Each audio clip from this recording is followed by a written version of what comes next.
Hey everybody, this is Sue, and I wanted to come on here for a quick minute and share something about a conversation I had with my dietitian tonight, and use it also to kind of educate and challenge. Tonight was the first time I'd seen my dietitian in 4 weeks due to schedule, so we had a lot to cover, and I had my pre-op testing yesterday. Now I'm have surgery here in a few weeks. So I was talking about that and some things I noticed as I prepared for that. And one of the things that I wanted to do was to get an accurate measure of what my body weighs right now. And I'm not about numbers, you know that. I'm not going to sit here and talk about numbers. But what I want to say is that I shared with her how I knew we were getting a good read, and told her I was a little concerned. I'm finding myself a little concerned just because once in a while I still struggle with this is where my set weight is. If you've heard me speak, you've heard me talk about set weight. And set weight is the natural place where your body rests at a certain level, certain weight, that will allow your body to function at its maximum so that it will do for you what you want it to do for you. So when I speak, I say that if you had told me 4 or 5 years ago my set weight would be where it is now, I would have freaked out. And now I don't really think about it. I have found myself, aware of it over the last week or so. So that's what I was talking through with my dietitian.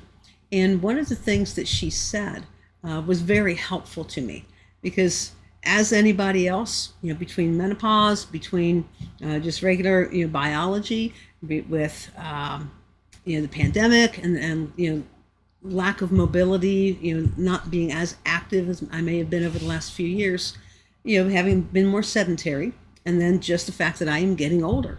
My body has gained a little bit of towards that set weight. And again, I'm fine. Everything's good. I don't feel any different. My clothes still fits the same. No problems there anywhere. It's in my head. And that's what I wanted to address tonight, is that how we talk to ourselves about how we look, what we think others may want us to be, how much we weigh, what we eat, what we don't eat, how much we do or do not exercise. Everything we say to ourselves along those lines can come down to negative self-talk.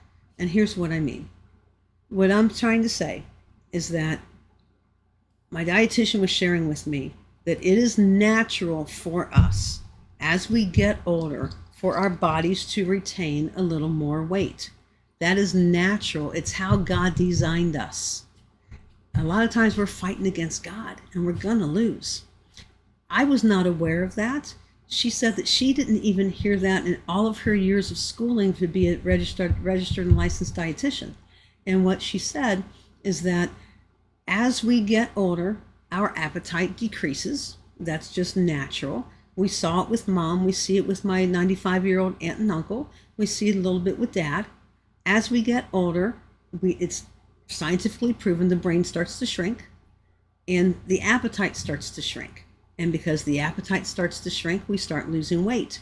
So what she said is that it's natural at this phase of my life for my body to retain some weight in preparation for those later years. Now, she also said that if I'm eating well balanced, which I am, getting good sleep, staying properly hydrated, having adequate movement in terms of just being physically active in some way, be it walking or whatever, or gardening or whatever it is, if I am doing all those in a balanced way, then my body is going to do what it needs to do. And it knows instinctively to prepare for later years. That may not be for another 40 or 50 years, but my body already knows where it is in the timeline. And it's going to hang on to a little bit of that extra weight simply because it knows my body will need it later. It's preparing for that time later. That may sound morbid, it may sound depressing, but I find it fascinating that God has designed us, that our bodies know what we're going to need years and years and maybe decades from now. and that it's just part of the process. Now, again, the caveat to that was if we are eating a well-balanced meal consistently, if we are staying properly hydrated with water or non-caffeinated beverages, if we are maintaining adequate movement, so that in essence, if we are healthy and doing the things we need to remain healthy, then our body is just doing what it does. And I'm learning, I just have to come to peace with that. And I imagine there are a number of you out there that have to come to peace with it as well. It's not always easy because we have diet culture in our ears all the time. We have television, we have magazines, we have internet, social media, our friends, walking into the store and looking at clothes.